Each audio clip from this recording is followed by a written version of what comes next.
Hello. There is a home for films that no one cares for. The underappreciated, the despised, the forgotten. Welcome to Cinema Limbo.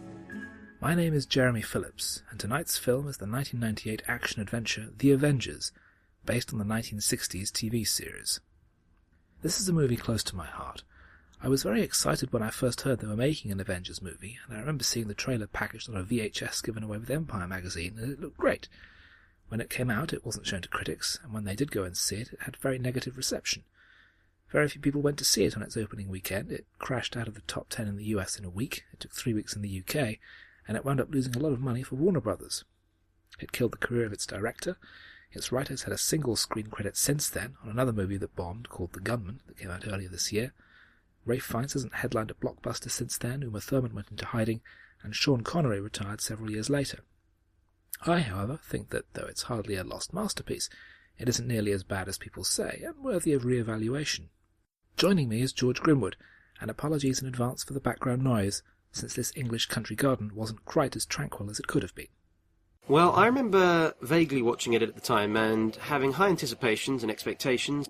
I was quite young, but I remember I thought it was probably about 1998, so I was about 13, 14 years old. And if I remember rightly, I'd been watching some repeats that had been on, I think, on one of the BBC channels, BBC Two perhaps. That of a weekend, maybe? Or usually Tuesdays? I don't know. I think it was Channel 4, actually. Was it? Yeah. See, yeah, that's how bad my memory is. And you've got all that to look forward to. So I've rewatched it recently, and it's not how I remember. I think the benefit of being younger is that a lot of things I didn't notice then, unfortunately, I noticed this time. But being positive about it, which I am, I'm very positive about it because, well, from the get-go, you know, it's a very positive film about the British lifestyle. It's very representative. It has feminist elements. It has an insight and benefit of seeing how disability rights are treated in high government jobs. It's a very pro-multicultural movie. I did see one black character in there, which is certainly an advance from the original TV show, which had no black characters of any kind. Are you not saying the teddy bear? I'm not sure that counts. No, Brenda, Mother's assistant. Ah, yes. I thought you meant one of the teddy bears. One of Sean Connery's teddy bear, which is black. Mm. That doesn't really count. Because they were all different colours. They were all different colours, and it was great to see that kind of forward thinking in terms of the set design, even though it doesn't make any sense in the context of the movie. Mm. It's worth pointing out that in my notes, the one word that does recur all the time is why. Yes. Now, that's funny you should say that, because when you say why, it reminds me of a certain episode of The Prisoner, another 60s cult series. And I have a question. I don't know if you'll be able to answer it or not, but I was very interested to see that the entrance to the Ministry's secret base underground looked very much like where Patrick McGoohan drives to in his Lotus in the opening titles of The Prisoner. It's actually a Caterham 7 rather than the Lotus. Well, he calls it a Lotus. Yes, I hadn't actually noticed it before watching it this time, but it does appear to be the same little stretch of road, a car park just across the road from the Houses of Parliament, which is an entirely appropriate place to have it. That could well be a little nod towards The Prisoner. It could just be that they found a really good location and didn't really think about it any further. But that's something that, it's an interesting little connection. And I think it's also fair to note at this point as well that the director, Jeremiah S. Chechik, as he's known, he was, at this point, made a very conscious effort with Christmas Vacation and Benny and June, two very important films in our culture. And Christmas Vacation is an important film in our culture. It's a great film. And it is a film that is generally loved. Yes. Well, it's a centerpiece in Chevy Chase's career, if not the end piece. But with, as you may or may not know, I have recently been, for various reasons, looking at the 1993 show that he did, the Chevy Chase show, which I've heard of this. It's not good.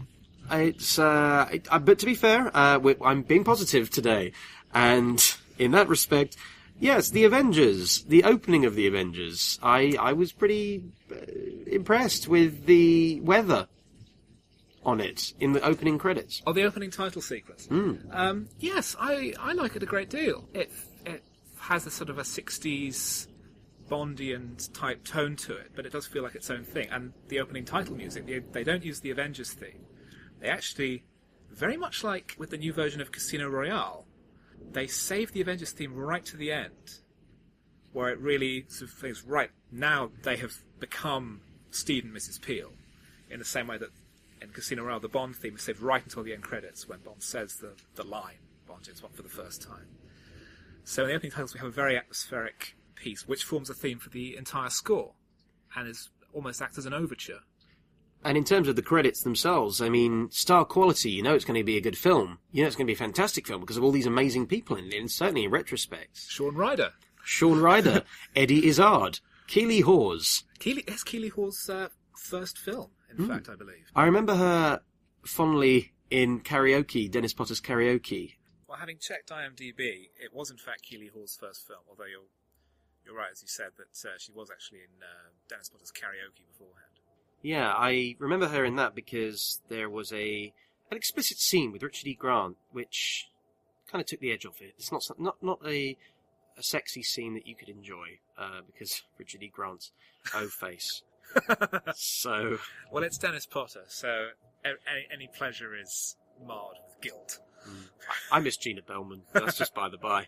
But yeah, big names in those titles. You got Ralph Fiennes, Uma Thurman, Ranulph Fiennes. Rafe Fiennes. I call him Sir Ranulph Fiennes. That's someone else. Yeah, I thought he could fight really well without the lack of fingers from the frostbite that he lost. Is that the same one? No, I think that's right. He's also the one who got thrown out of the SAS for blowing up the set of Dr. Dolittle. I'm sold. That works for me. But yeah, no, but it's written Ralph, isn't it? Yes, but it's pronounced Rafe, because there are two different ways of pronouncing it. But then there's Rafe Spall, but that's actually spelt Rafe. Yes. So how can they be pronounced the same? Because English is a complex language. As we discover in the film. As we will discover in the film. But yeah, Fiona Shaw I wasn't familiar with. She's been in the Harry Potter movies. She's Aunt Petunia. But she's better known as a Shakespearean actress. She's won a number of awards, I believe, and a couple of years ago, maybe a bit longer ago, she was in a version of Richard II in the lead role. So she's quite a dramatic heavyweight, but more stage rather than screen. Like a female Bob Peck. Kind of a foreboding Cassandra-style character in this film. Yes. The character of Father does actually, I checked, she does actually appear in the TV show, but only in one episode. In the very last episode of the original show. Wow. And Mother actually only appears in the final series and never actually meets Emma Peel on screen. They have one episode in which Emma only has a brief cameo. Breaking barriers, this film. I know, it's like a greatest hits of the Avengers, but only in terms of featuring a number of characters. There's no Ian Hendry, unfortunately, who was Steed's original partner and who left after the first series to become a big star in Hollywood and then didn't. Didn't he do well? He did, yeah, he did do very well. If you've never heard of him, don't worry. No one else has either. He was in Get Carter. Oh, well. He's the one who dies at the end of Get Carter. Actually, now that you mention it, I think he also had a bit role. Actually, he had quite a sad story, didn't it, now that I think about it? It wasn't, I think, in the main that he, on the success of the first series of the Avengers, and actually a previous series he was starred in called Police Surgeon, to which the Avengers was a quasi-sequel. He became quite a big name in the UK and assumed that would be able to translate into making it in Hollywood. And unfortunately he didn't. He never really had sort of leading man looks. He looked a bit too dark and a bit too menacing. And he wound up back in the UK. As I say, his most famous role is in Get Carter as Eric Pace, who winds up getting a shotgun to the head, but it's the wrong end of the shotgun. And only a few years later, I believe, by the end of the 70s, certainly the early 80s, he was effectively dying of alcohol-related disease. And if I'm wrong, then feel free to write in and correct me, but I'm not going to read anything you said. Well, I mean, now that you mention it, you see, I'm in the process of recording a Sweeney podcast. Oh, shut it. All right, I was. No, get your trousers on because you're nicked. We're calling That's what they say. Well, we're calling it Sweeney Pod. And that is good, actually. I can't take credit for it. That was Ocho from the Sitcom Club podcast who came up with that wonderful turn of phrase. And if I recall correctly, my notes from the first episode, which is focusing on the first episode of The Sweeney, right. Ian Hendry is in the very first episode, playing one of Brian Blessed's henchman, lackey kind of characters. So that was sort of the level that he was working at by then. He'd be playing some second string character roles, but they were all the same. He does actually appear in an episode of The New Avengers. When the series was brought back in the mid-70s, he does appear as an old colleague of Steve's, but a different character. And there is very much a sense of, this is actually quite sad, that he presumably had hopes and dreams of making it big, and then didn't, and effectively drank himself to death. For a second, I thought you meant for a second in that scene he has with John Steed. John Steed ends the scene going, "This is actually quite sad." Well, actually, that is kind of the undertone to the whole story, that he's an agent who, I believe, he was brainwashed and sort of he's spent a lot of time out in the wilderness, as it were. And Steed sort of feels guilty about what happened to him. And I can imagine that there might have been an undercurrent there to how Patrick Macnee saw his relationship, even though Macnee was never really a huge star outside of the Avengers. He'd made a success of it, and Henry hadn't. Mm. We were talking about the opening titles. It's worth noting that there is an entire opening sequence to the movie that was supposed to go before the titles, which explains the entire plot, sets everything up, which was cut. Oh. I don't think we've actually mentioned so far. The original cut of the movie is nearly half an hour longer. There was a test screening, apparently in Phoenix, Arizona, which went so badly that the release date for the movie was shunted back by 2 months. It was supposed to come out in June 2008, wound up coming out in August. And about half an hour was cut from the movie.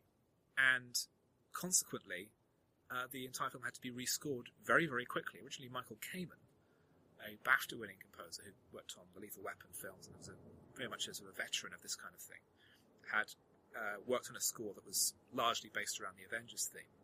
But with the delay, a new recut version of the score was needed, which he didn't have time for. So Joel McNeely was hired and created a completely new score from scratch.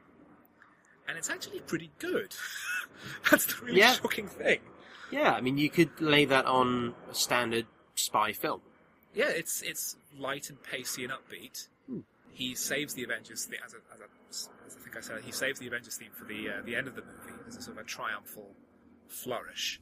Yeah, it does mean that the film itself winds up being a bit fractured and losing that opening sequence, which has Emma Peel apparently breaking into the Prospero program, destroying it, and then cutting to Sean Connery hammering away on a giant pipe organ. As it were, with a portrait of Emma Peel staring down at him. That sets up the whole movie. Gone. I found that it made complete and utter sense, and it was explained so well why he had a picture of her there. Now, the problem there is that I think the situation is either there's more material that I'm not aware of that's missing, or it's a hangover from an much earlier draft of the script, where the villain, the Sir August character, was in fact, it turns out to be, the brother of Emma Peel's late husband, Valentine Peel. So it makes sense that there is a reason why he would be obsessed with Emma. In the film, we only know that there is some connection between Sir August and the Prospero program, so he could have met Emma through that. But we're left to kind of figure this out for ourselves. And although I'm all in favour of audiences joining the dots themselves, I think doing it in so free a way is maybe not the best means of telling this kind of story. Yeah. I found the first few scenes relatively easy to follow. I would say that it kind of did a bit of a Gangs of New York style turn about 2/3 of the way in that suddenly, oh no, we're in a rush now. We're explaining things, and now we're in a rush. Let's just wrap it up. Yep, okay. Yeah. It does sprint towards the end. I think it's actually, given under the circumstances, relatively well paced. It's never boring. No. Given that it's less than 90 minutes, it would have no excuse to be boring. But it was good of them to cut it in such a way as all the action scenes are closer together. Well, I mean, the opening scene, straight away, you go straight into it. It's a bit of this, bit of that. It's Steed. Well, actually, having said that, the opening scene, they use the Avengers theme. They do. When he picks up. Yes, that's flush. But then it plays for the entire scene of him going through this village training ground. And the problem there is that, was I right about this?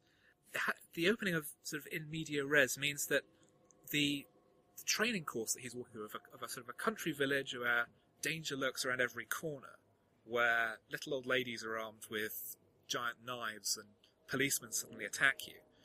It's too similar to the way the world actually works in Avengers land, in this mythical version of England where the 60s have continued to the present day. Mm. So it's really just like John Steed walking down a street. And it's no different from an everyday walk down through the village green. There's a lot of intentions in the film to represent the British contingency and everything that the UK represents, I noticed. For example, of course, as you say, country life, women in prams, milkmen. Women in prams? Women in prams. Hot women in prams. Little old ladies with prams. Milkmen. Garage men. Nuns. Pot plants. Bobbies on the beat. Casual violence in a country village. All the things you expect. And, of course, throughout the film, there's so many different aspects they draw upon. The red telephone box, lots and lots of tea.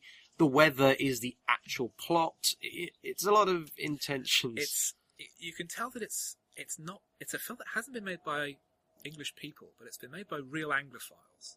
And they really love what they're doing, but they're maybe not the best people to be doing it. Hmm. There doesn't seem to be a sufficient level of distance. That they're so excited that they're making the Avengers. Oh, let's have... The villain is obsessed with the weather, because all the way through the Avengers TV series there are villains who have these monomaniacal obsessions. So the villain's obsessed with weather, so he's named Sir August de Winter. Great. So at a meeting of all his cronies, where they're all in disguise, for a very good reason, so that they don't know who each other are, which I think makes sense. Surely just a little mask would have done it. They're all dressed as giant teddy bears. Mm. Now that's a great Avenger-ish image of all these teddy bears sitting around a conference table. They should have been dressed as clouds. Different types of clouds, or different types of drizzle. Hmm. It should have been weather-themed. And later on in the film, Steed and Mrs. Peel are chased by a swarm of mechanical bees. Now there's a connection there with summer. They should really be mechanical wasps. I thought they were wasps, weren't they? Doesn't it say bees on the back of here? According to the soundtrack, it's Flight of the Mechanical Bees. But according to the scripts... According to the script, it probably says something entirely different. For bears. Exeunt pursued by cloud of mechanical bees. It's funny that you should say all the people in disguise should have been disguised as variations of clouds, because I'm glad they weren't, because there's that scene where Emma Peel encounters De Winter for the first time, and he does a lot of very sexually orientated things within about a minute of each other. And, for example, he's a great villain. He's a great perverted villain. He touches Mrs. Peel's hat, basically just, tries to choke her. And he mentions how sometimes he gets 10 inches overnight. He has said she's got a fear of being wet. He also gets very excited when she starts naming cloud names, and then he gets very upset when she won't touch his flower. And that happens within a minute. All of that happens within a minute, and you're like, wow, Connery's a real pervert. I think some of those things are maybe not as salacious. Getting 10 inches overnight was definitely... in the script, but it's not delivered that way. Although, having said that, Sean Connery doesn't seem to know how to read very well, because some of his dialogue is delivered very, very strangely. Mm. Where Emma asks him, how would that work? Through microtransmission? He says, yes, by microtransmission. That's not what it says in the script, because that would be a very strange thing for a human being to say.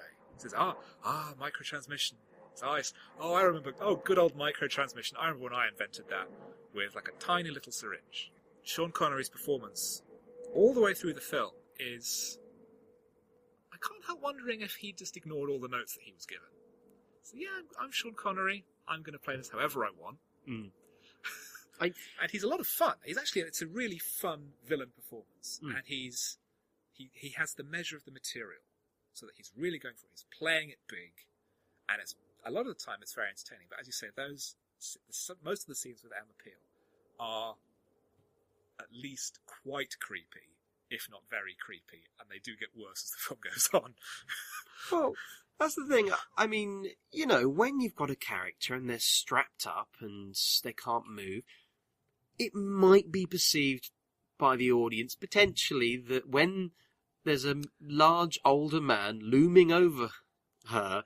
There's something funny going on. And raising his hand and sort of rubbing it over her chest. And parts... Aside from the fact, on the plus side, the light in her eyes does really emphasise how blue Uma Thurman's eyes were, which I think is a plus point. And also, throughout the film, how she looks good in red and leather. And red leather. But, on the other hand, it is a little bit creepy. But Sean Connery, more or less, is heavily implied. And also the fact he drugs her as well, let's not forget that. Yes. Before he's rubbing her. Yeah, there's a lot of... The problem is there's so much stuff that's missing. If we actually had any idea of what kind of relationship August imagines this to be, then it would be a lot easier to work out what on earth these scenes are supposed to mean. Mm. But it's sort of hard. It's hard to defend. It's hard to account for. Yes, I would say that in most villains tend to have a dark side, hence them being bad. Yeah, hence them being bad. But at the same time, the quirkiness usually is a little bit, certainly in the event of something like the Avengers, should be a little bit more campy, perhaps. Now, don't get me wrong, there's certainly a fair amount of campiness throughout the film, but it's sort of wanting to mix the element, bearing in mind that this was a 12 certificate. It should be a little bit lighter, I think, than implied rape, perhaps. Yes. Just a thought. Don't get me wrong, I assume 12-year-olds are a bit more aware these days of the dangers of the world. Boy, we don't know about the 12-year-olds of 1998. I was there, man. I just got I just thought, ooh, Uma Thurman's pretty, and I'm a pubescent boy. Which is probably what Sean Connery was thinking at the time. He wasn't a pubescent boy. Nobody thought he was. He's a middle-aged man. That's how he got into the character. I'm a pubescent boy. But it's a little bit disconcerting. Yes. And I also would suspect that during that scene where he's standing there in his teddy bear costume and he's having a grand meeting with all the other teddy bears in their costumes, you can almost imagine him in The Untouchables playing the Robert De Niro role during the scene with the other gangsters around the table with the baseball bat. Imagine if they were all dressed as teddies. It would have been a very different atmosphere, I suspect. I think it would have made for a much more entertaining film. There would have been less blood because it would have just filled up the... just filled up from the feet upwards. Yeah, it would just fill up the suit on the inside. No, surely it would come out at the ankle joints where they put the boots on. Actually, that's the point. Do you reckon that... Because he uses a lot of knives in the film. He throws the knives at the teddy bear, to the teddy bears. Yes. And they fall. No blood. No, they're darts, I thought. Oh, they're darts? I believe so, because at the end where he throws them at John Steed and he catches them in his hat, they look very much like darts, and I assume that they were sort of poison-tipped darts. Okay. But I would have thought there would have been a bit of blood, but I suppose they got caught in their costumes. Yes. And even when Shaun Ryder is shot to death... Which is machine gunned to death by the creator of Upstairs Downstairs. Yeah. There's a heavy implication that there will be a little bit of blood. But Shaun Ryder doesn't have any blood anymore. No. He looks very healthy in that, though, in that film, up to the point he's shot to death. Well, he had to train very extensively in order to be able to run for 5 minutes. Well, he does make a very amazing noise in the car chase scene, and you know it's him. And it actually sounds... It's the F word. It sounds like sound like him. It sounds like a demo for the song Dare. It's Dare! It's a little bit... I'm now imagining that they had Johnny Vegas and Monkey as the henchmen. That would have been better.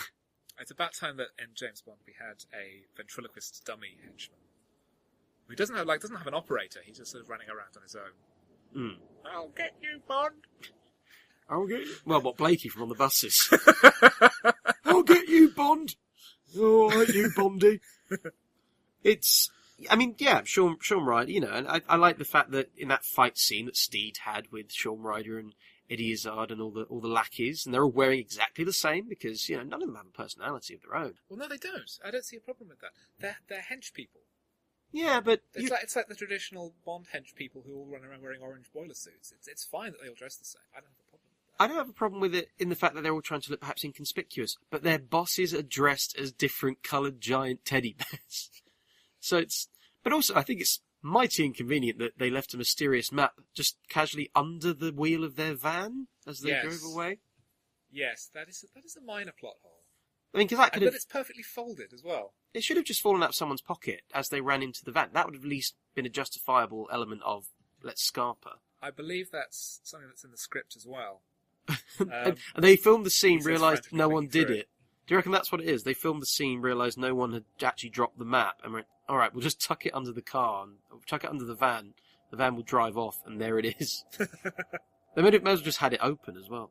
Yeah, something, I mean, the fight scenes generally, I mean, I thought the effects of Uma fighting Uma, two Umas, or Tuma, might be easier. That's not nice. Well In the script she's called Bad Emma. Bad Emma. Yes. Naughty Emma. Don't pull faces. Naughty Emma. This isn't the Kenneth Williams show. No. But still. But yes, that doubling is actually very well done, and I think it's sort of disguised, I think, with having one very good double and just careful editing. I don't think there's only, I think, one shot where you can see both their faces at the same time. And that's the shot when Steed is on the rooftop and encounters both of them. Yes, and they both turn and look at him, and that's actually it's a quick shot, but it's done quick enough so that you don't see the joint. Mm. And I think we're seeing, how good a technical director Chechik actually is. Mm. Well, he went on to direct the series episodes of the series Burn Notice and Chuck. I remember that seeing his name on episodes of Chuck, which is a spy series, and Burn Notice, which is also a spy series. So clearly that's something that he enjoys. Action scenes aplenty, in fact. Yeah, and snappy characterization. Because Chuck is very much a comedy action series. Although there was always one... Did you watch Chuck frequently? I watched the first few series when it was showing on Virgin 1. Where did that go? Those are the days. It went into bankruptcy, I believe. Ah. And, well, there was one scene that always I thought was really odd in Chuck, where it was, I think his name's, I was going to say Gareth Hale. It's not Gareth Hale. I want to say... Adam Baldwin. Well, it was a character who, it was a character actor who's in Veep and Arrested Development. Tony Hale. And he, for some reason, was in a couple of series. Oh, yes, I remember. I think he's only in a couple of episodes. Well, because then, at the end, at his final scene, spoiler alert, if someone's going to invest their time in Chuck... Which is actually, incidentally, it's a really good series and worth your time. So put your fingers in your ears, over the top of your earphones. And avoid the last series, because it's not very good. I haven't seen that one yet, actually. Spoiler! Oh no, I know that it ends badly. Well... What were you going to say about Tony Hale? Tony Hale... There's a scene where there's a chap who's working for the bad guys, and he has infiltrated himself in this particular episode, or the last couple of episodes, in working for that big sort of PC World style company they all work for. The Nerd Herd, or whatever it's called.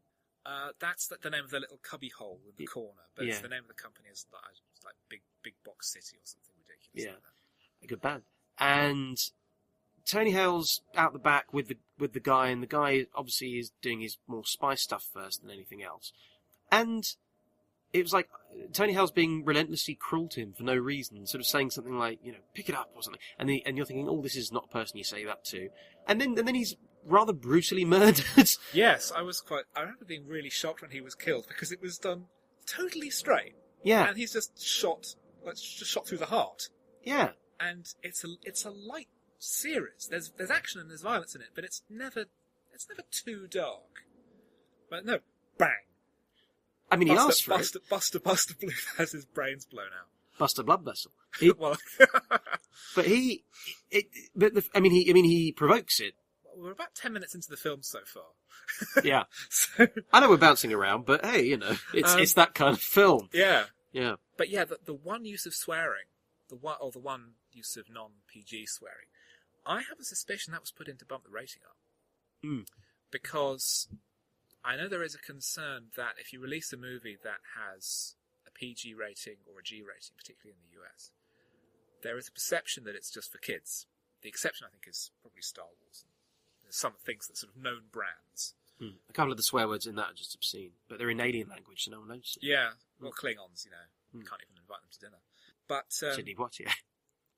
Sidney Poitier should be the next Klingon Emperor. He'd be great. That'd be amazing. Actually, going off on a world tangent, did you know that he's the Bahamas ambassador to the United Nations? I suppose that would explain why when our mutual friend Mr. Sloman, who's featured on other podcasts on Pod Knows, met him, that he was very good at just standing and smiling at a camera whilst the camera wasn't working for about 5 minutes. So he's very good at posing. Well, he's also a very successful actor. Yes. He's probably very familiar with being on camera. Guess who's coming to dinner? The Klingon Emperor, played by Sidney Poitier. Oh, what a nuclear vessel. After hours. Where were we? Oh, yes, Eddie Izzard swearing. Yes. Yeah, his only line. Clawing back, yes. Apparently he, again, what I read was that his dialogue was generally very utilitarian, and he wasn't over keen on just speaking boring. I'll get in the van, there's this kind of sort of nonsense dialogue. So he just said, well, why don't I just play it mute? Just play it with no dialogue at all. Which he does for almost the entire film. And then at the very end of the film, where he has the big final battle with Emma and is about to fall to his death, he says, oh, F word. And it doesn't sound like his voice, and it's very, very obviously dubbed on in post-production. And the acoustics of it are completely wrong, because it's supposed to be in this giant chamber, hundreds of feet off the ground, yet it sounds like you said it on the inside of a recording studio. I think at that rate they could have literally dubbed in anything that Eddie Izzard had previously said on his live recordings. Oh, Alcatraz! Oh, covered in bees! Yeah. Which would actually be appropriate. Is the answer jam? That's Piers Morgan. That's yeah. But in response to Eddie Izzard having used the term jam in an episode of I've Got News for You the week prior and going, oh, you all laughed at that. It's like, yeah, that's because people like Eddie Izzard. Yeah. But yeah, that does seem like it's an attempt just with that one use of the F word to bump it up from being a PG to being a 12 or a PG-13 in the US. Because, of course, all the 12-year-olds that I knew at the time were aching to hear those kind of swears. Well, it's just the way that at the time, the British Board of Film Classification was still being run, I think, by James Furman, who was a man with such particular hobby horses, he wouldn't allow episodes of Teenage Mutant Ninja Turtles to be passed uncut because someone used a string of sausages like a pair of nunchucks. Well, I remember there was a famous headline in one of the papers, it must have been a tabloid, where it was something like Furman hard on sex films or something like that. It was just... I can imagine, yeah, someone was using an opportunity to extract the Michael. And notable, as soon as he left office, he actually died very soon after he left office, a whole flood of previously banned video nasties emerged. Come on in, boys! I saw the Texas Chainsaw Massacre the last day before it was officially released in the UK, and it's terrible. That would be another one for this podcast, with someone explaining why the Texas Chainsaw Massacre is any good, because it's rubbish. The first one? The original, yes. Ooh. Okay. And Texas Chainsaw Massacre 2 is the worst film I've ever seen. So, listeners, that's your benchmark. Well, of course. I've seen a lot of good things in Texas Chainsaw Massacre, the second film, and the Avengers. I see good things in all. I see good things in. Actually, in fairness, the original Texas Chainsaw Massacre it's quite impressive that they managed to get it all done with very few resources and apparently under absolutely appalling conditions. So the achievement in completing the film is quite impressive. The film itself is garbage. Well, slap. Well, on that bombshell. On that bombshell. After the opening sequence of Steed's trial run through the mock-up village, he's summoned to headquarters to investigate the Prospero destruction. They decide that, given that Emma Peel is the only suspect, as she is seen on the security cameras blowing the place up, and then presumably escaping, they decide, well, let's go and make her another agent. Because I think it's on the understanding that she's so obviously the culprit that it couldn't possibly be her. And yet it clearly is her. That's not me. Well, prove it. That was more or less the. Oh well, if it's not you, then I suppose you should probably go out there with one of our agents then and just investigate. Yeah. Yes, they say Mother, who's Steed's superior, played by Jim Broadbent, was actually very good, I think. Why has he always got like weird white dandruff bits on his the top of his suit, except in the scenes where it's been snowing? There's no white on his shoulder pads at all or anything when it's been snowing. But through the rest of the entire film, he's always got bits of white stuff on the top of his jacket. I couldn't honestly say. Given how particularly focused on costumes the rest of the production is, that is a bit of an oversight. And in terms of the costumes, I mean, the suits that, don't get me wrong, John Steed wears, I'm going to call him Ralph. Him and me. Oh, he won't like that. Well, he'll have to get into his In Bruges style character and come find me. But, yeah, the way that Fiennes' his character, his suits are fantastic, and I respect the fact that they've kept in that tradition. But what's weird about his style is that they make a very conscious effort of saying that his suit's bulletproof and that his hat can sustain everything except darts thrown in them. And well, the darts don't go through his hat. Well, he says, well, enough for him to throw it away. He goes, you'll regret that, and then... Well, if you shoot bulletproof glass, it still breaks. But, I mean, with his hat, he sort of he hits people with it, he swings it about the place, he puts it back on, but then as soon as it gets pierced, he's like, oh, I'll chuck this then. Well, in fairness, he does take off most of his clothes during the final fight. He does need to get undressed. The first time we see him, he's nude, practically. When Emma meets him for the first time, he is naked. You see his bottom. He's in a sauna. We should stress that. He's not just sort of walking down the road. A gentleman's sauna. Yes. Again, there's another cut scene there. Part of Emma's initiation into spying is to penetrate a bastion of male privilege, I believe the line is. And that's entering a male gentleman's club and meeting Steve for the first time.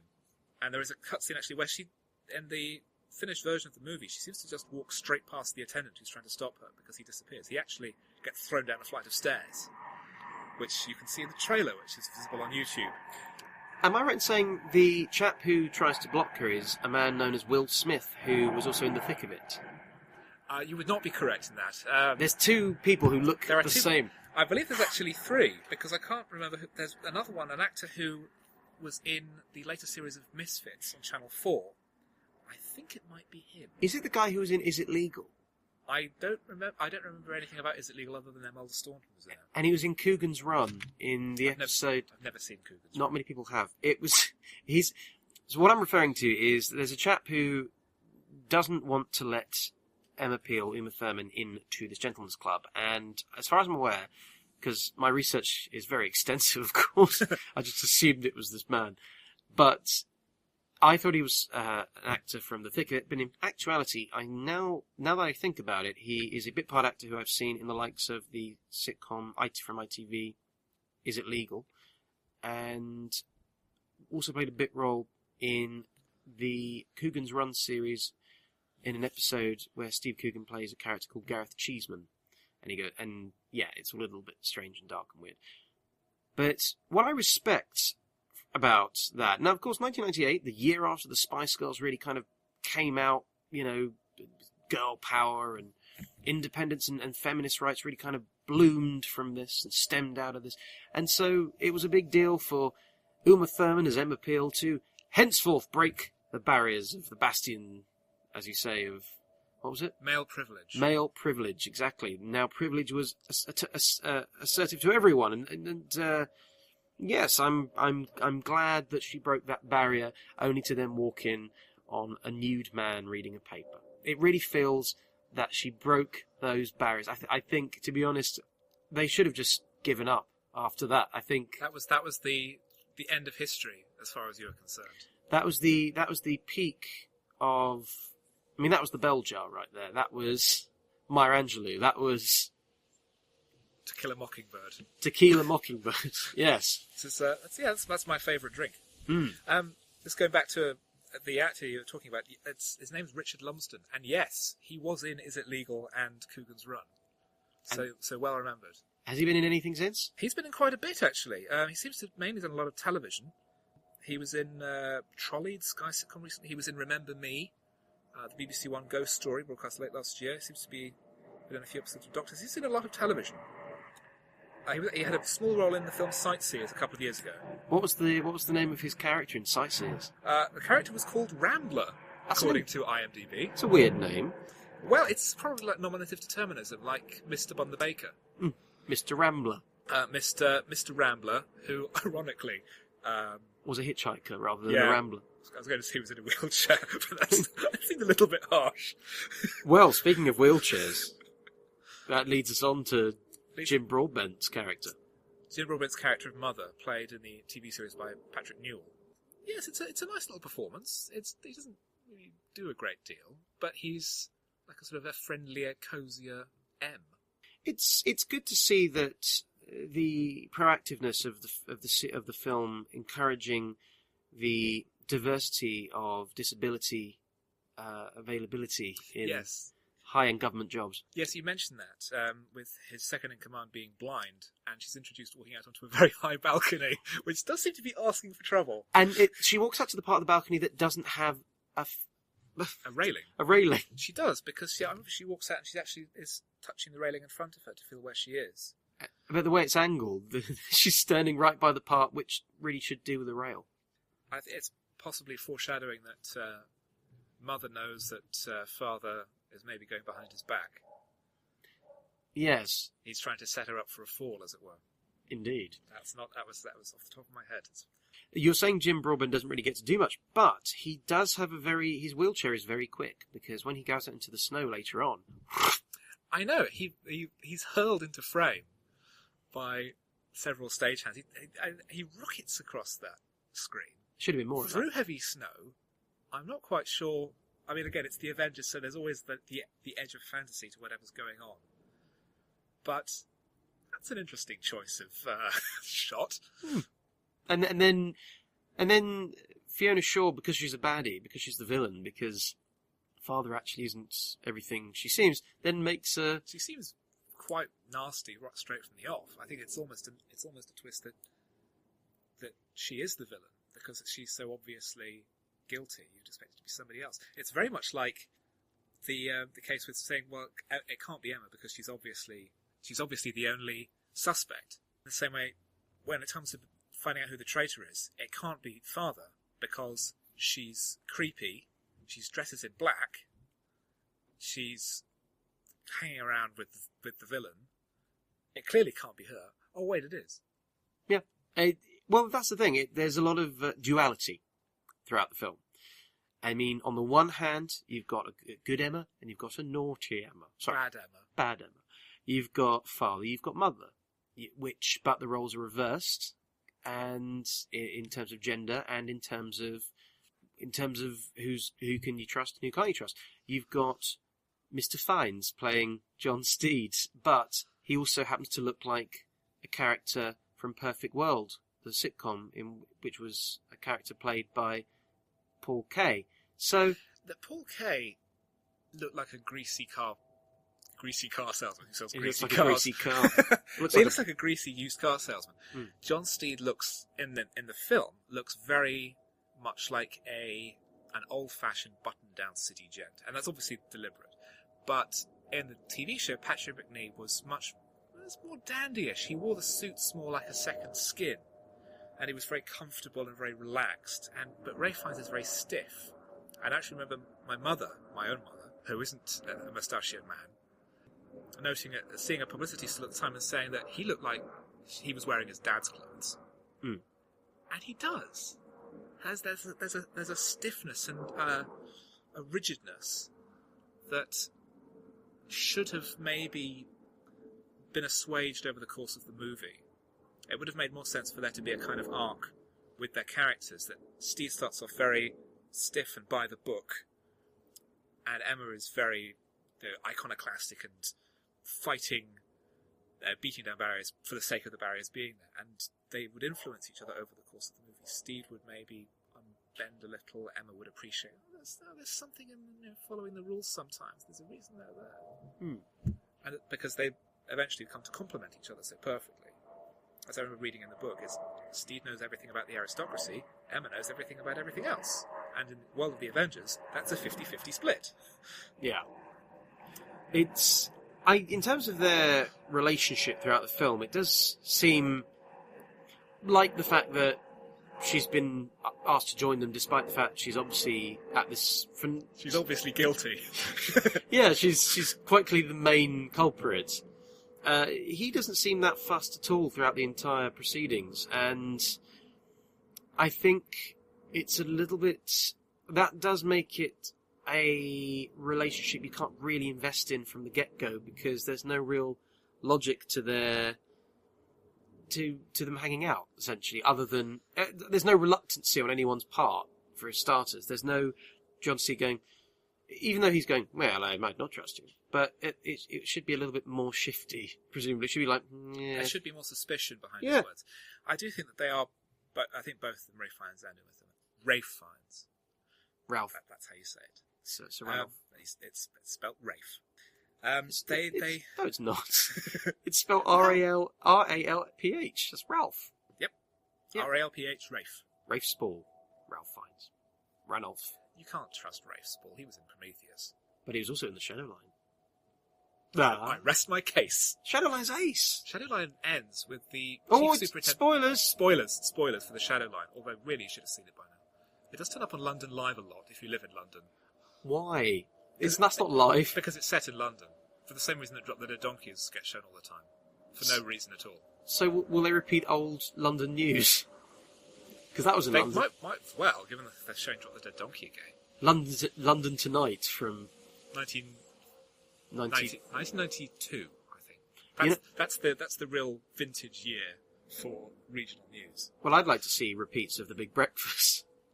Actually, I'd like to say, that should be on all four. Yeah.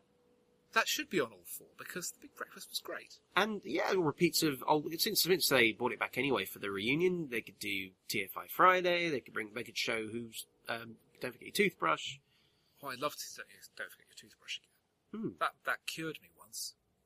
What, from... I was very, very ill, and I watched Don't Forget Your Toothbrush, and I felt a lot better.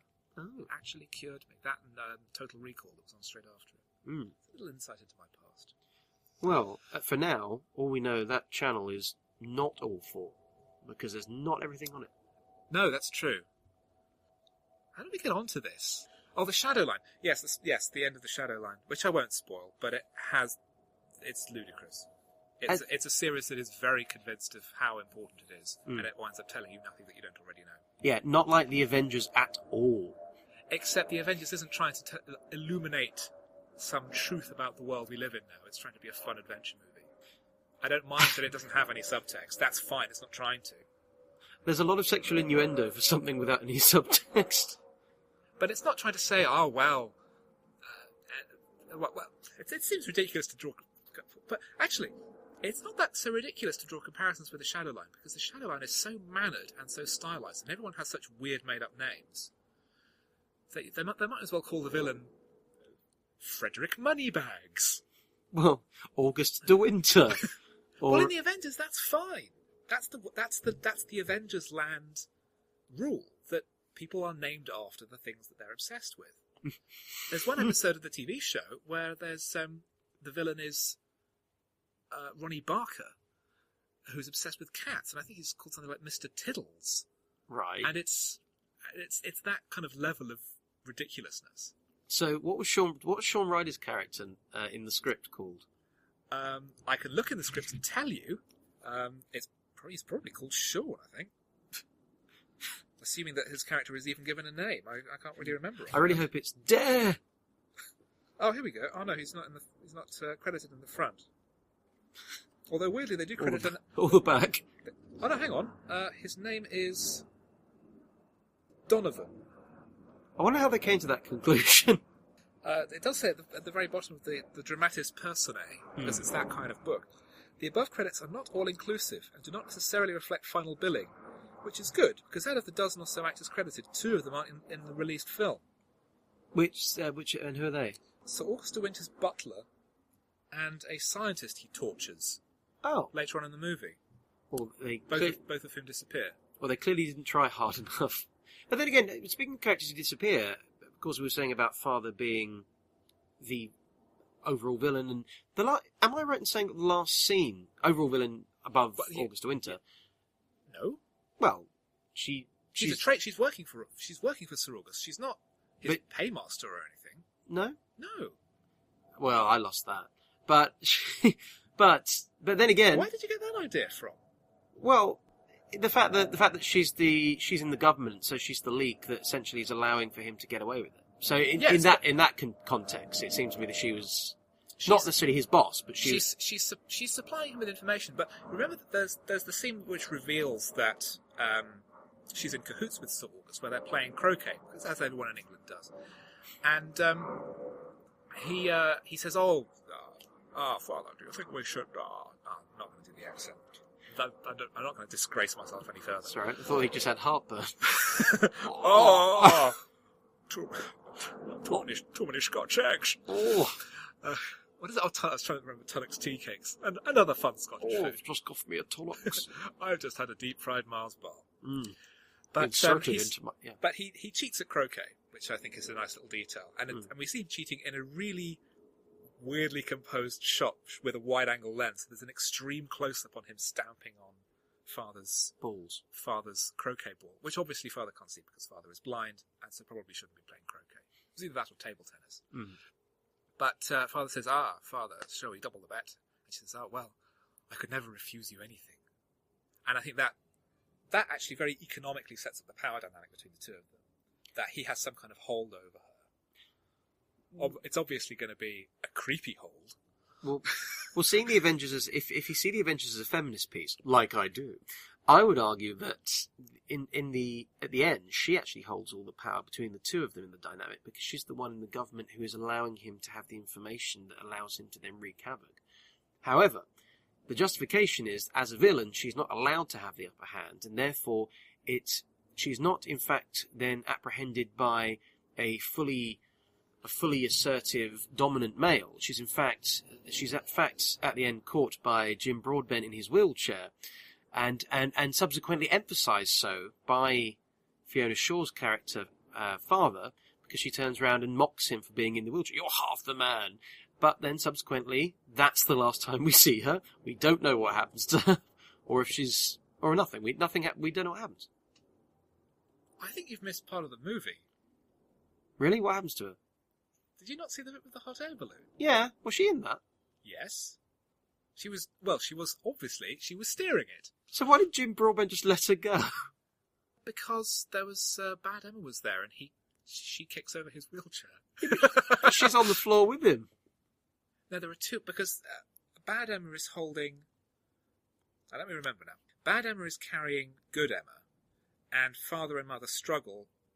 Mother falls over, and then Steed comes out and chases after, and Mother says, Steed, the balloon! And Father is trying to make her escape with Bad Emma and the unconscious Good Emma. Oh. But Good Emma fights back, and Father finally realises that in fact she's blind and shouldn't be doing all these things that sighted people find second nature, including driving a hot air balloon, which doesn't even have a window, which seems rather careless. And it collides with the headquarters of Wonderland Weather, which has suddenly moved from the Lloyd's building in the city to Trafalgar Square. You know why I missed that? I think it's because there was too much going on on the screen. There was snow, there was fire, there was continuous cut shots between land and air, and various different locations, and cutting back to various different characters in this sort of very brief and somewhat bizarre 5-minute action sequence that preceded the, once again, messy...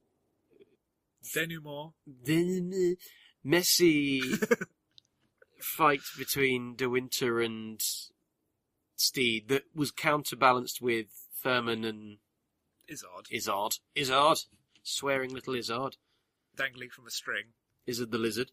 And yeah, that's probably why I missed that. But I must say, though, aside from the fact that I did find a lot of the action scenes quite messy, in terms of just too much going on, I would say that it was very nice in terms of the soundtrack to hear a use in terms of the lightning effect. Good use of the BBC Sound Effects Library Volume 21, Track 30, which you don't often hear anymore in television shows, let alone films. So I could argue that that's a nice hark back to the 60s, to you could. The creator of the Avengers, Sidney Newman, later moved to the BBC, so it's obviously a connection there. Mm. For example, that probably explains their connection back to the 60s in terms of set design, because, back in those days, you used to get the wobble when the door shut and things like that.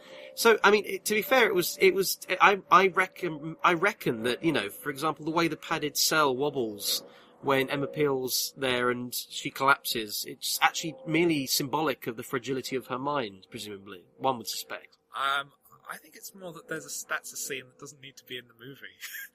Because we are jumping around quite a bit, but there is a sequence where they go back to... So do they, so it's fine. Again, what's the name of Sir August's house? They go and visit Sir August at his house several times, and the second time, Emma is drugged, and Sir August is going to touch her in a bad way. As opposed to a good way. Well, like a nice hug. Yeah. A slap on the arse. No, that's not appropriate anymore, George. You should stop doing that. Well, I'm just following what Sean Connery does in his films. I really wouldn't. In all of his films. I've recently rewatched the 60s Bond movies. Boy, have they dated. Yeah. Yeah. You can almost not do anything in them now. Yeah. You can't murder people. you can't even throw someone under a snowplow anymore. No, and then make a joke. What's the world coming to? To be fair, there are still a lot of things we can do in Her Majesty's Secret Service. So I know that's not Connery, but in terms of Bond films of that era, well, that's because it's one of probably the best Bond film. Oh, that's a conversation for another day. It's really not. I think most Bond fans will put that very high on their list. Who like that film? Yes, it's a very, very good film. The Bond fans who put that high on their list will put that high on the list. Bond fans in general will put that high on their list. James Bond fans or just Bond? The fans of Basildon Bond, both the writing paper and the Russ Abbott character. Mm-hmm. Fans of the music group Bond. Bondi Beach? No, that's something else. Okay. So, in terms of the scene that we were just talking about then, am I to assume that... Oh, yes, Sir August's house, where she runs away. She recovers sort of enough from having been drugged to make an escape, and then starts running around the inside of Sir August's mansion, which appears to be an Escher painting. Yes. Now, there's a reason for that, sort of, which is that the name of his house is Hallucinogen Hall. Right, okay. And I think the suggestion is that it's that the whole house makes people go crazy. Again, it's an Avenger-ish idea. The idea of sort of a house that makes you go insane, like a kind of a cross between the Overlook Hotel and a funhouse. But it doesn't have a place in the movie. And also, I don't think he would have got a contractor to set all that up for him who wouldn't have gone mad, presumably. He would have already been mad. So you're saying it's sort of an H.H. Holmes kind of thing where maybe he was killed so that more rooms could be added throughout. He kept on hiring on new mad contractors and then killing them so that he could have more parts of the house without everyone knowing. Well, it's like building your own memory palace. That's a little intellectual joke for the listeners there. Well, it's interesting because I think the first time we see one of the long and winding, well, not winding, but it's long and straight, hallway kind of area, when he's pumping his organ in near the beginning Hilarious. of it's a very funny scene. And when he's playing his organ over Uma Thurman's head. Yes, I think that shot where they go and visit him the first time, that's repurposed from the pre-titles scene. It looked a lot to me like a part of a building interior that was used in Return to Oz. It could well be. Where they all the things that they touch take them to this place, like where everything's disappeared or something. Like, or they're touching all the gold part. They're touching all variations of gold and things like that. A lot of touching. There's a lot of affectionate touching. In Return to Oz, there's this amazing. That's a film. I think people like Return to Oz. It's just that it's very scary. it's a children's film that's completely unsuitable for children. There's a fantastic scene in it where, near the end, spoilers, where they're trying to bring everyone back who's, for whatever reason, been turned into various ornaments that are part of the Gnome King's collection. Yes. And where they filmed that is very reminiscent of one of the hallways in Hallucinogen Hotel or whatever. Hallucinogen Hall. It could very well be the same location. And I do remember that Return to Oz was filmed in the UK. It's almost certainly Pinewood. But and obviously the Avengers was filmed entirely in the UK because it's the Avengers and it has to be. Because you can't... Actually, going off on a bit of a tangent, when the new Avengers was being made, they could only make it with foreign financing. Most of the series was a French co-production, which meant they shot a couple of episodes in France. But they set them in Paris, so it could look like Paris, and it's great, because Paris is beautiful. But towards the end of the series, they were running out of money, and they struck a new deal with Canadian financiers. So they had to shoot a couple of episodes in Toronto, which looks like nothing. Yeah, that sounds about right. Which brings me to my mild sense of concern that London looks very empty. In fact, everything except the characters in the film. There are no extraneous people anywhere. There's no traffic. There's nothing. No. There's no people walking down the road. No one is affected. Luckily, no one's affected by the weather because no one is there in London. No, they've gone. they're all out. Yeah. Again, I think that's something that's a deliberate carryover from the series, where London will always look empty, and I think that was just a practical measure. And I think in the movie it's also partly a practical measure, because it means they don't have to have a whole load of extras. They don't have to get them special costumes because of the whole modern 60s aesthetic. They just film at 4 a.m. Or they just keep the streets empty and do the sound later. Which is almost the same way they did 28 Days Later. How do you do Empty Westminster Bridge? You just ask people to stop very, very politely and wait for a couple of minutes. Although I heard some of those scenes they filmed very early in the morning where it was kind of just daylight, so they could just get the shots where it was empty enough. Yes, but even so, central London, there is always traffic at every hour of the day, and I think they filmed early in a Sunday morning in the middle of summer.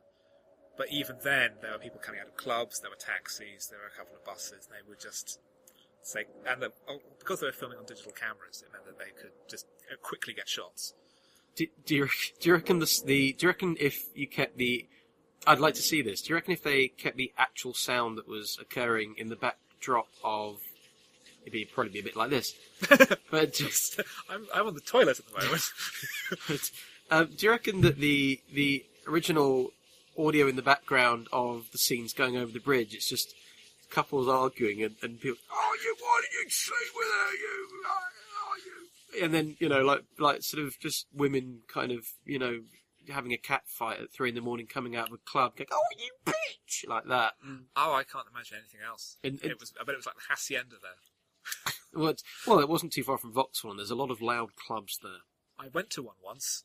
I went to a club once. It was a roller skating club, and I had to have earplugs because it was so loud, and my ears are so sensitive. Oh, I bet you were like Heather Graham and Boogie Nights there. Well, in a sense, taking your dress off in one go, lying on a sofa with naked apart from my roller skates, with Marky Mark, yeah, Minky Monk from Entourage.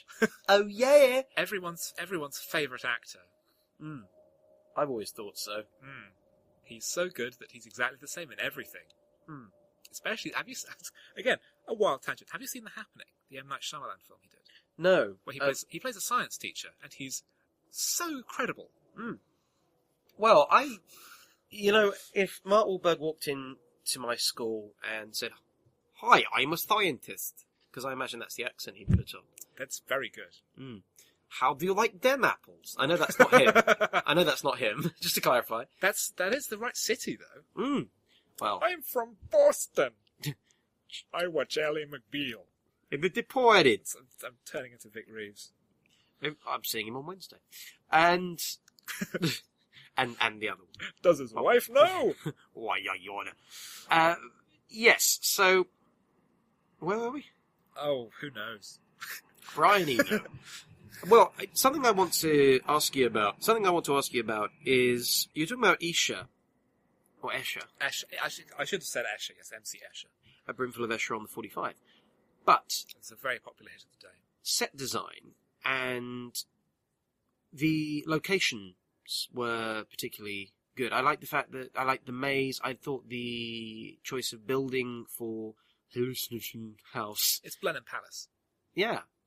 And in terms of was the lead up to that long and wide, with that long road that led up to that. Is that all correct? Or is that filmed somewhere else? I don't know, to be honest. I can imagine that it's around there, but I honestly couldn't say. Am I right in saying that not too far from there, they also filmed some rather good, decent scenes from Theatre of Blood? You're moving out of my comfort zone in terms of film knowledge. I don't know too much about Theatre of Blood. Which Diana Rigg was in. See, of course. So, yeah, I mean, because I'm pretty convinced that somewhere not too far outside of London, where there are those long, amazing roads leading to big, lovely buildings, and there can't be that many of them just outside of London, in theory, that Diana Rigg in Theatre of Blood, without giving too much away, in part of her characterisation is that she's a makeup artist, and they're filming some scene, and a policeman goes to talk to her, detective goes to talk to her, and is in fact Ian, I think Ian Hendry's in it as well. He is in it, actually. Yeah, yes. So everything's connecting, you see. It all connects back to Ian Hendry. And, yeah, this scene is, it's got this lovely, long, winding... I keep using winding. It's long... you know why? It's because I was listening to the Beatles recently. The long and winding toad. And... Careful, because we have to pay PRS if you want to start singing. That's why I said toad. Good. And actually, the way... Because it's the frog song. Actually, the way you can get around PRS is if you call them PPS, because that's a different company. Yeah, then you just put that at the end of a letter. Some people... Oh, that's PPL. Anyway, so... But yeah, so it all connects back to Theatre of Blood, but I'm pretty sure that kind of area. So, you know, if we went back in time by, say, 25 years, Diana Rigg would have been standing there not too far from where they got out of the car. In 1990? Well, 1998, minus 25 years. 1973. Oh, I see. Right. Isn't it? So back, yes, but back a further 25 years from a time when we already aren't. Oh no, I meant from 1998. I figured I see. I figured whilst we're talking about this, we are in 1998. No. Time doesn't work like that. I thought when you press the record button, you can be anywhere you like. It's not one of those magic record buttons, unfortunately. This isn't Jamie and his magic dictaphone. So, would you agree with me that it's quite a messy third act? It does have problems because of the way the production ends up running, with Steed finding the map that's just left under the car. In the script, it flies out of Bailey's pocket as they drive away. So there's sort of a tokenist attempt to have it fall into his lap rather than him being handed it effectively. And then, this is a map to the villain's secret base. It's lucky. Yeah, it's very handy. And then we have the reveal as Steed goes through the archives with a cameo by Patrick Macnee, of course. His last film appearance. Well, you joke. It's not his last film role, and it's not a film appearance because his character is invisible. Was he? Yeah. I noticed that. Well, you didn't notice that whole sequence involving a hot air balloon, so... Well, actually, I say appearance because at one point he does, just to emphasise that he's invisible, we can see him. Yeah, you can see him. He stands in front of a slide projector, and his sort of outline in a glassy, transparent form could be seen. Not looking a great deal like Patrick McGowan, to be honest. Good, because it's Patrick Macnee.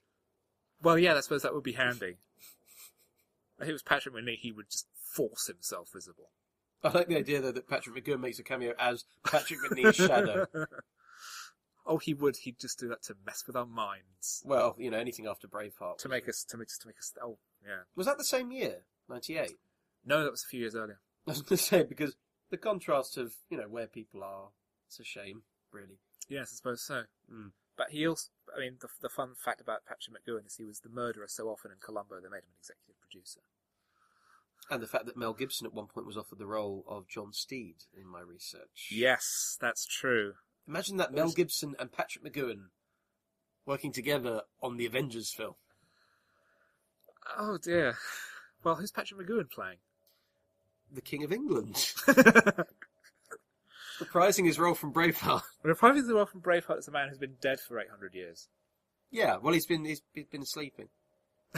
he was frozen by one of August de Winter's freeze rays in the past. In the past, yeah. He's also got a time machine because you know when you've got teddy bears inconspicuously walking around your industrial plant. They're walking.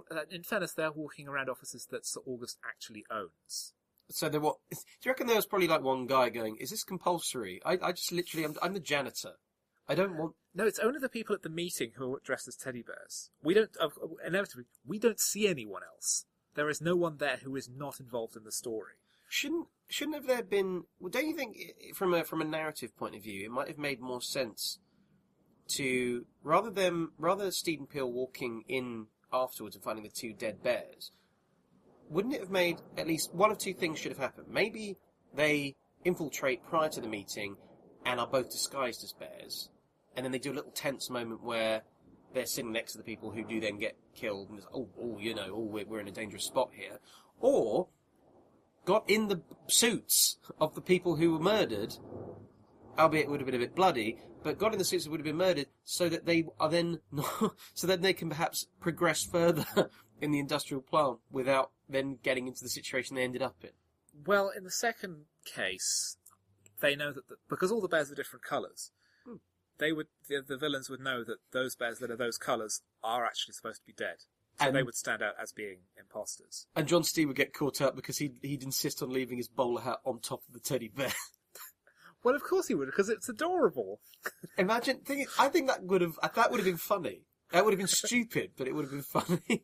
And the bear that Emma Peel's wearing is wearing an oversized leather catsuit. Yeah, it's tight. But with a teddy bear heads together and the paws with no fingers. She's wearing a corset. Like the teddy bear's wearing a corset and a bra and a wig. Again, I think we're just drifting into the realms of your mind. Or Sean Connery's mind. He'd love it. He should have been a tartan bear. He's dressed as a black bear. He should have been a tartan bear because he ends up coming out at the end with pipers behind him. When he breaks into the Council of Ministers to say, "Now is the winter of your discontent," foreboding the Scottish referendum decision.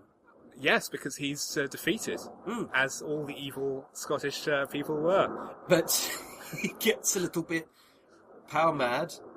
Yeah, like the salmon, and. Yeah. Salmon, of course, does very well in water. And where does Sir August's base turn out to be?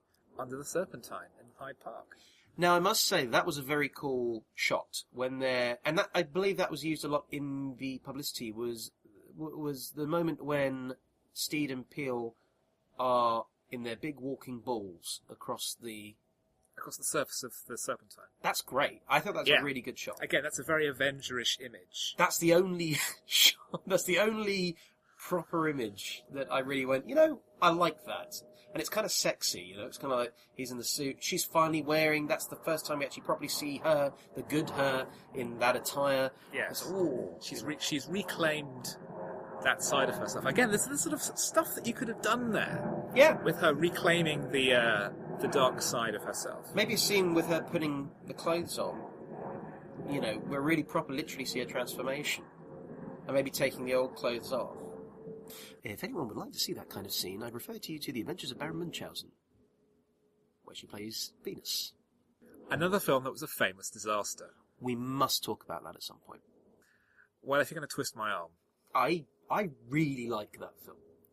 I remember it weirdly having 2 TV premieres in Britain. It was definitely shown once, and then a couple of years later, coming this autumn, TV premiere of The Adventures of Baron Munchausen. I thought, this has been on before. Are they assuming that people wouldn't remember because it's The Adventures of Baron Munchausen? I find it unusual that, because Terry Gilliam's always perceived Brazil Time Bandits and The Adventures of Baron Munchausen as the three ages of man. Time Bandits as childhood, Brazil as middle age, and The Adventures of Baron Munchausen as old age. Yeah. So, and for me, they're all completely different films, but very equal in terms of quality and standard. So I thought it was a bit of a shame that The Adventures of Baron Munchausen didn't get the respect it received. And although, as I say, it's the last of the trilogy, and you've got a cast of literally thousands in it, all particularly good for the most part. Lovely to see Uma Thurman, and I think perfect introductionary role, I would say. Oliver Reed as her husband and everything else. But in relation to the Avengers, I would also say that this is certainly a role that precedes the Kill Bill films in terms of strong archetypal feminist role. Yes, I agree. But it was also a film that killed her career for the next 5 years. Well, she needed to train up anyway in time for the big return role. Having done the Avengers, she now had 2 major underperforming summer movies in a row, because of course she was in Batman and Robin the previous year, which made about twice as much money, or I think 3 times as much money in America as the Avengers did, and yet it's regarded as a big flop. It wasn't. It was a hit. It's just that it's not a very good film. Whereas the Avengers made very little money, but it's a pretty decent film. I mean, I think, in all honesty, it's only really maybe one script draft, just to smooth out all the extra plot threads and just unify everything together, away from being a really strong script. It needs a bit more depth. It needs more of a unifying vision, and it needs a writer with a bit more distance, because Don McPherson, I think, just threw in a lot of elements that felt, this feels like the Avengers, this feels like the Avengers. And they do, but they don't cohere. It needs just a single sweep through. The structure of it, I think, is very strong. But it just needs that polish, that once-over. And it's a very well-directed film. It's very pacey. It's very well-edited, I think. The actors, I think, need better direction. The chemistry between them is a bit... Get off the set and keep walking. That's a good direction. I just think they just need to be a little bit looser, a little bit more relaxed. It feels a bit too mannered, I think, in a lot of places. Do you think it would have made a difference had Mr. Fiennes been one of those people who perhaps approached the role saying, I'm not going to watch any of the Avengers, I'm going to take it on an original role, I might have a chat with Patrick Macnee, but I'm not going to watch his performance? I can imagine that would have been his approach, not to avoid being influenced by other performances. I can imagine that he would approach his Shakespearean characters in a similar way, like not going back and watching Olivier playing a particular character, or Patrick Stewart, perhaps, but creating his own vision of the character from the script up. And that's a perfectly reasonable approach, but I don't think it really works, or that his choices don't particularly work with the way the film should really be orientated. I like most of the actors involved, more or less. I'm fond of most of their work. Ralph Fiennes. I knew we got there in the end. Well, that's been the smoking gun for the whole recording. But Chekhov's gun, I should say. But I preferred his later roles, and I thought he was very good in the somewhat underrated Red Dragon, for example. I very much enjoyed his role in Bruges. I thought he was good in his early years when he played Rigsby in Rising Damp. And I think with Uma Thurman, I respect her roles in Kill Bill, and of course she was great in Pulp Fiction, and I've always thought she's pretty hot, kind of cool. And Gattaca as well. But I think Sean Connery was miscast, in my honest opinion. I think... are we to assume that they wrote the part with him in mind, hence all the very Scottish elements to it? I think that he may have come onto the project at a very early stage, and the role was then tailored for him. Do you think there would have been a better person to play that role, ultimately, in retrospect? I think he's ideal for the role, to be honest. It needs that kind of big energy that he brings to it, that really overpowering charisma, because he's the diabolical mastermind with the evil plan, and it needs that kind of big pantomimeness. And I'm sure there are other actors who would have been terrific in the role, but I think that he's just perfect. Now, you're a big Bond fan. Is that fair? That's a very, very true statement. I am a very big fan of James Bond. So you might be a little bit biased. Anyway. Pierce Brosnan, a young Pierce Brosnan, playing a sort of henchman to villains in one of his very early roles in The Long Good Friday. But I couldn't think of any villainous roles that Roger Moore had been in. Well, he's played unsympathetic characters, protagonists, but not necessarily likeable people. There's a film called North Sea Hijack, which is almost a reaction to his Bond character, where he's a kind of, secret commando who is sent in to liberate an oil rig that's been taken over by Anthony Perkins and his henchmen. And the character is a caricature of Bond in saying, if Bond behaved the way he did in the films, in real life, this is what he'd be like. And the result is that he's a really obnoxious, unpleasant man who openly hates women. Yeah. And he's presented as being, he's an awful person, but he is very good at his job. And he is very good at liberating oil rigs from Anthony Perkins. The other performance that I think people who know Roger Moore really ought to see is The Man Who Haunted Himself, which he made right after finishing The Saint in 1969, where it's one of those doppelganger films. It's a very kind of a worn trope, where he's an uptight businessman is in a car accident. He appears to die on the operating table, but wakes up and realises that he needs to embrace life more. But as he does so, he feels that there is someone else trying to take his life away from him. And it turns out that it is, in fact, a doppelganger, also played by Roger Moore.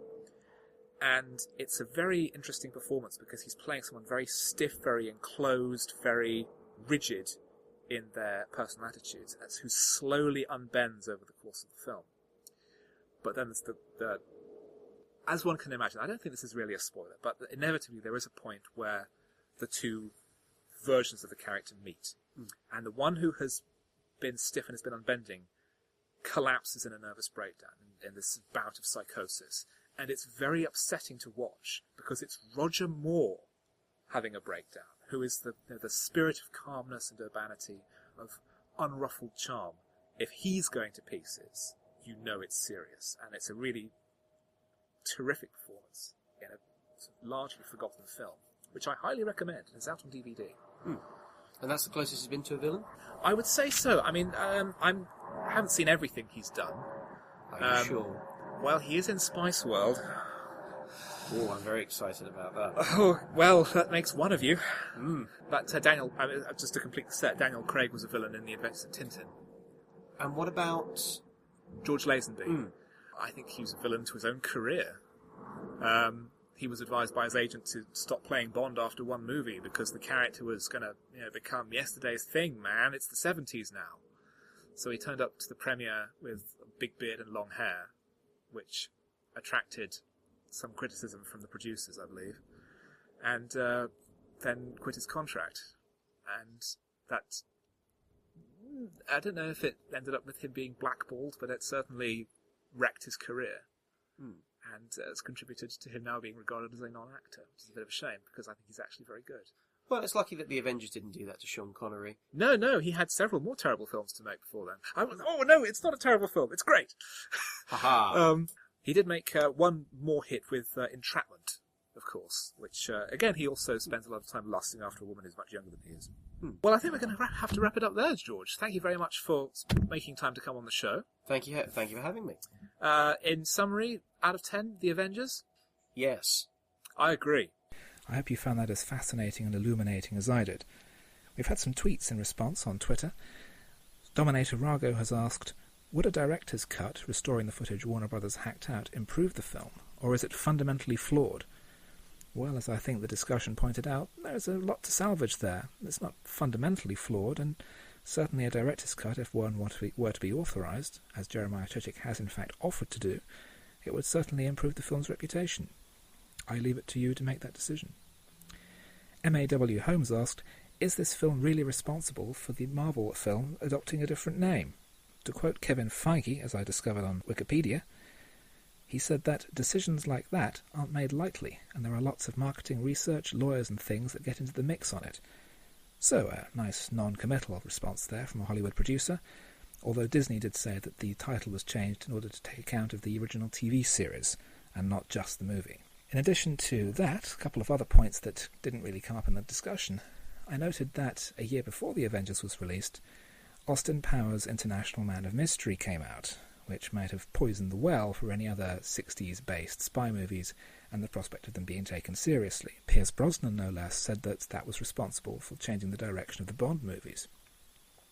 Also, I noted that the new film version of The Man from U.N.C.L.E. is being released. It's another adaptation of a 1960s spy TV series. It's being released on the exact same weekend in both the US and the UK, and while the Avengers' original tagline was "Saving the World in Style," The Man from U.N.C.L.E. has said, "Saving the world never goes out of style."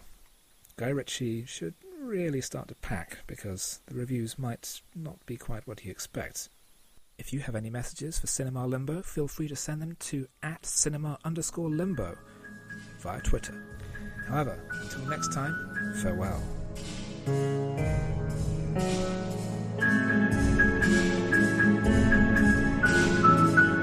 You have been listening to Cinema Limbo, hosted and produced by Jeremy Phillips, edited by Martin Fenton, with music by Philip Alderman. Cinema Limbo is part of the Podnose podcast network. Come and visit us at www.podnose.com.